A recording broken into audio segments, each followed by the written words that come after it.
नमस्कार, मैं Swapnil Srivastava, advocate high court, निःशुल्क विधिक सलाह प्रांगण में आपका हार्दिक स्वागत करता हूं। आज का विषय महिला की संपत्ति पर कब, किसका और कितना अधिकार।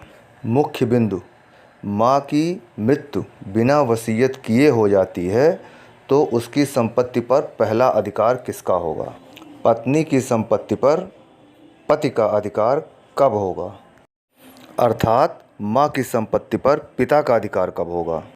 पहला अधिकार रखने वाला जिंदा नहीं है तो किसका अधिकार होगा। पहले तो ये जानना जरूरी है कि महिला की अपनी संपत्ति होती कौन सी है।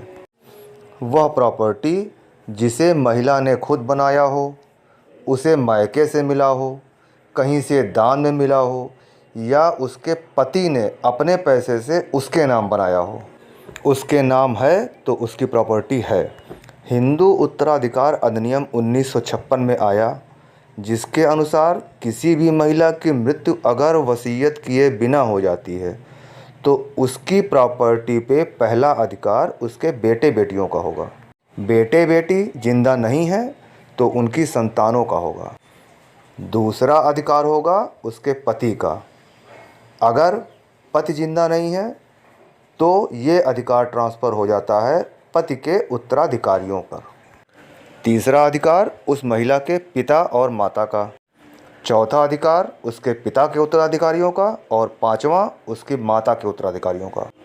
वन इम्पॉर्टेंट पॉइंट: अगर पति ने अपनी पत्नी के नाम कोई प्रॉपर्टी अपने खुद की कमाई से भी बनवाया है तो भी उस प्रॉपर्टी पर उसका अधिकार बेटे से पहले नहीं होगा, बशर्ते महिला मृत्यु के पहले वसीयत ना कर गई हो। वहीं मुस्लिम लॉ में महिला ने संपत्ति खुद बनाई हो या उसे विरासत में मिली हो, कोई अंतर नहीं है। अर्थात मुस्लिम लॉ के अनुसार किसी महिला को कोई भी संपत्ति विरासत में मिली हो या उसने खुद बनाई हो, सब पे एक ही नियम लागू होता है। मुस्लिम लॉ कहता है कि यदि कोई महिला मुस्लिम है और अपनी प्रॉपर्टी का वसीयत करना भी चाहती है तो पूरी प्रॉपर्टी का सिर्फ 1/3 भाग अपने उत्तराधिकारियों में वसीयत कर सकती है। बाकी बची हुई संपत्ति सभी वारिसों में बराबर बराबर बांट दी जाएगी। मुस्लिम लॉ यह भी कहता है कि अगर किसी महिला के सिर्फ एक ही उत्तराधिकारी हैं और वो उसके पति हैं तो वो अपनी संपत्ति का 2/3 भाग अपने पति को दे सकती है, और बिना वसीयत किए मृत्यु हो जाती है तो उसकी पूरी प्रॉपर्टी सभी वारिसों में बराबर बटेगी। ध्यान दें, हिंदू महिला तो अपनी पूरी प्रॉपर्टी अपने उत्तराधिकारियों में से किसी को भी वसीयत कर सकती है, लेकिन मुस्लिम महिला नहीं। हाँ, महिला हिंदू हो या मुस्लिम, अपने जीवन काल में अपनी प्रॉपर्टी का जो चाहे वो कर सकती है।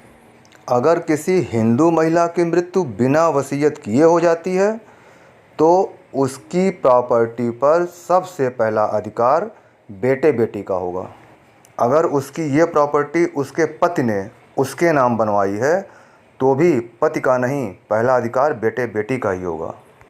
मुस्लिम लॉ शरीयत के सिद्धांतों पर टिका है, जिसके अनुसार कोई भी महिला अपनी संपत्ति का जीते जी जो चाहे कर सकती है, लेकिन अगर वसीयत करना है तो अपने हिसाब से अपने मर्जी से नहीं कर सकती। वहीं हिंदू महिला कर सकती है।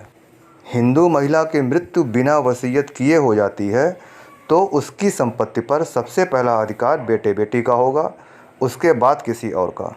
मुस्लिम महिला की मृत्यु हो जाती है बिना वसीयत किए तो उसकी संपत्ति उसके उत्तराधिकारियों में बराबर बराबर बांट दी जाएगी। किसी कानूनी सलाह या सहयोग की ज़रूरत हो तो मुझे मेरे नंबर पर कॉल करें। धन्यवाद।